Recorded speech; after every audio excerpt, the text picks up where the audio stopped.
que resista fuerzas transversales debidas a sismo deben ser diseñados para resistir esas fuerzas. Dispositivos constructivos resistentes a sismos.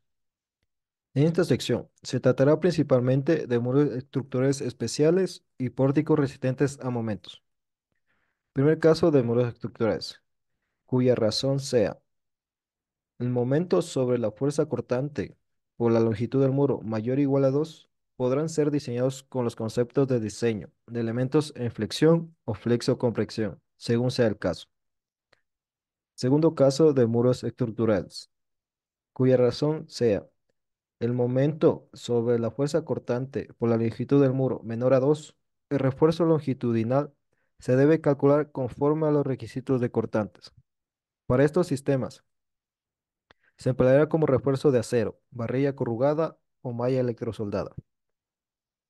La cuantía mínima de refuerzo será 0.0025 por 420 megapascales para el eje longitudinal y transversal. Se podrá emplear acero electrosoldado con resistencia a la fluencia de hasta 600 megapascales.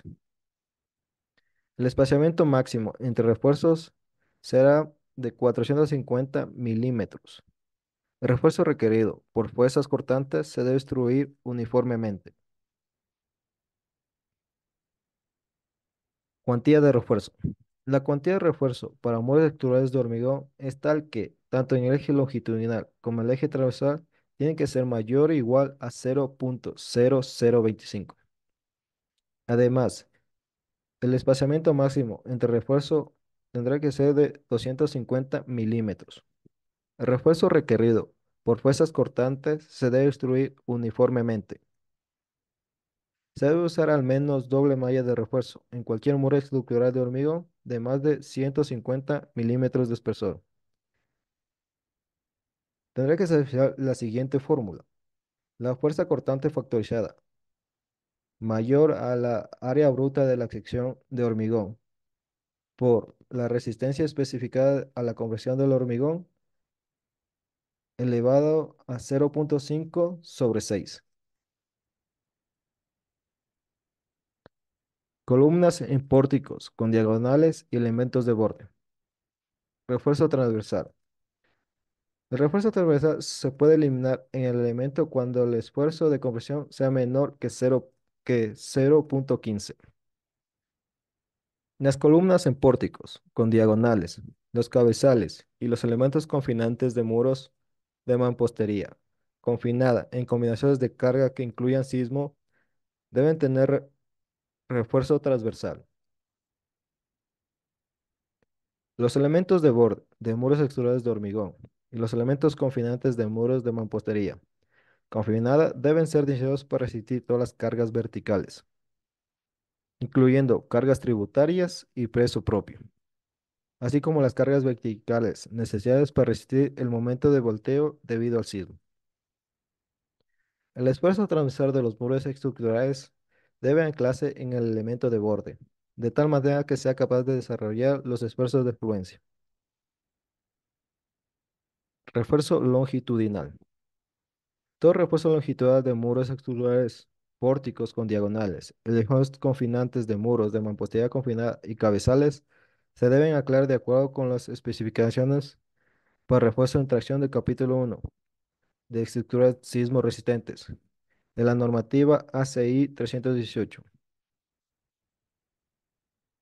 Necesidad del uso de elementos de borde. La necesidad de utilizar elementos de borde debe ser evaluada según los expuestos a seguir. Primer caso.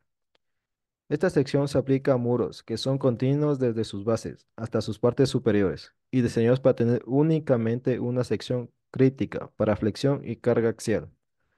Las zonas de compresión deben ser reforzadas con elementos de borde, satisfaciendo la siguiente fórmula. La distancia de la fibra tiene que ser mayor o igual a la longitud del muro sobre 600 por el desplazamiento de diseño sobre la altura del muro.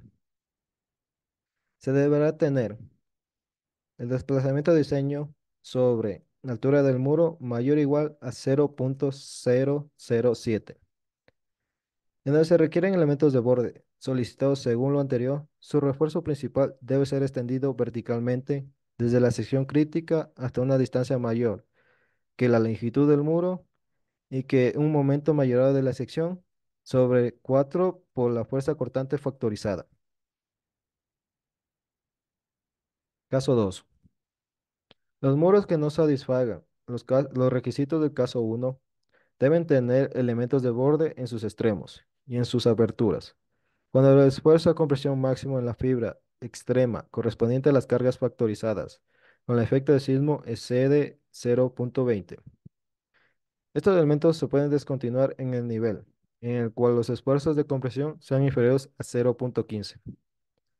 Los esfuerzos se deben calcular para las cargas factorizadas, utilizando un modelo linealmente elástico y las propiedades de la sección bruta.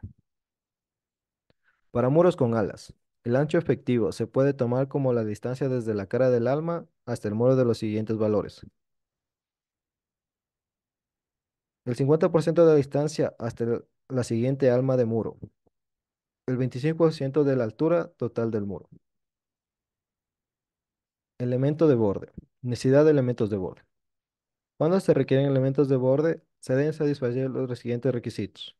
El elemento de borde se debe extender horizontalmente desde la fibra extrema en compresión hasta una distancia mayor que la mayor profundidad menos 0,1 por la longitud del muro y que la mayor profundidad sobre 2 cuando no hay necesidad de elementos de borde. Cuando se requieren elementos de borde, cuando no se requieren elementos de borde, se deben satisfacer los siguientes requisitos. Si la razón de refuerzo longitudinal en el borde del muro es mayor a 2,8, el espaciamiento máximo en el borde no debe exceder los 200 milímetros. Cuando la fuerza cortante factorizada en el plano del muro es mayor que 0,5 sobre 12. El esfuerzo horizontal terminado en los bordes de los muros debe tener un gancho estándar conectado al refuerzo de borde, o en su defecto, el refuerzo de los bordes deben terminar en estribos en formas de U, del mismo diámetro y espaciamiento que el esfuerzo horizontal. Conexiones viga-columna. Estas deberán cumplir los requerimientos de la normativa ACI 308, capítulo 21, estudiar sismos resistentes y la normativa ACI 352. Concreto en pórticos especiales, resistentes a momentos y muros estructurales especiales. La resistencia especificada a la compresión de concreto debe ser mayor a 210 kilogramos sobre centímetro cuadrado. El refuerzo que resiste fuerzas axiales y deflexión inducidas por sismo, elementos de pórticos y en el elemento de borde de muros debe cumplir la disposición de la normativa ASTM A706M. Se permite el uso de aceros de grados A440, 280H y A506, 350H. En estos elementos, siempre que la resistencia real a la afluencia no sea mayor que la resistencia a la afluencia más, mayor de 1250 kilogramos sobre centímetro cuadrado. El acero A3, AT56, 50H que no cumpla con la resistencia a la afluencia o igual que 1,25 se puede utilizar siempre que no sea en zonas críticas donde el acero pueda entrar en rango plástico. No sea utilizado como malla de corte en muros a menos que se realice un diseño por capacidad que asegure que el comportamiento del elemento no estará controlado por la falla de corte. El valor de la resistencia a la afluencia para el refuerzo transversal, incluyendo los refuerzos en espiral, no debe exceder de 7.000 kilogramos sobre centímetro cuadrado.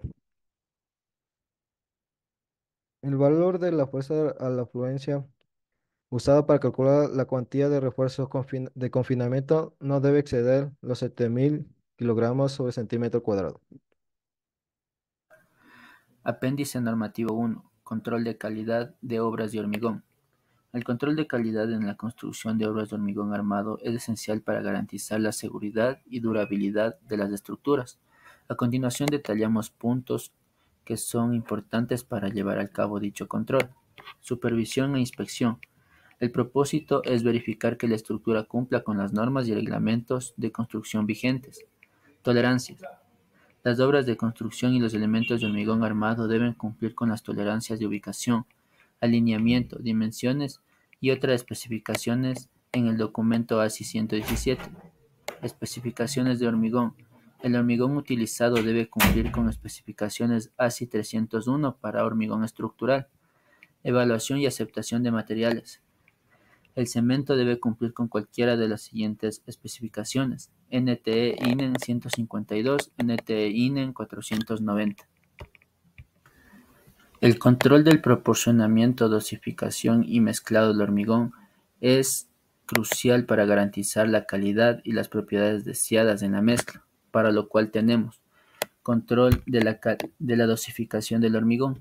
Se verifica que las cantidades de cada material coincidan con el diseño aprobado. Medición y mezclado. La medición de los componentes puede ser manual, semiautomática o automática. Tolerancias en la medición. Para el cemento y los áridos, las tolerancias en la medición dependen de la cantidad pesada. Equipo de pesaje y dosificación.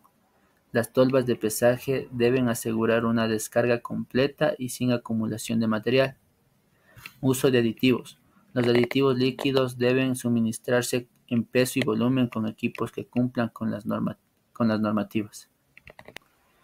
El proceso de dosificación y mezclado del hormigón pueden realizarse de varias maneras. Medición de materiales. Los materiales como el cemento, los áridos y el agua y los aditivos deben medirse con precisión y colocarse uniformemente en la mezcladora. Mecanismo de mezclado. Se utiliza para una mezcladora continua como una mezcladora de tipo tornillo sin fin. Hormigón mezclado en central o en obra. Antes de comenzar el mezclado se debe inspeccionar la mezcladora para asegurar su limpieza y buen funcionamiento. Equipo de transporte. El hormigón puede transportarse en camiones mezcladoras, en agitadoras móviles o en recipientes adecuados. Hormigón premezclado. Debe cumplir con los requisitos establecidos en las normativas correspondientes. Controles de calidad. Se deben realizar controles rigurosos para asegurar la precisión en la dosificación y el mezclado de los materiales. Pruebas y verificaciones. Se lleva a cabo pruebas para verificar la uniformidad del hormigón.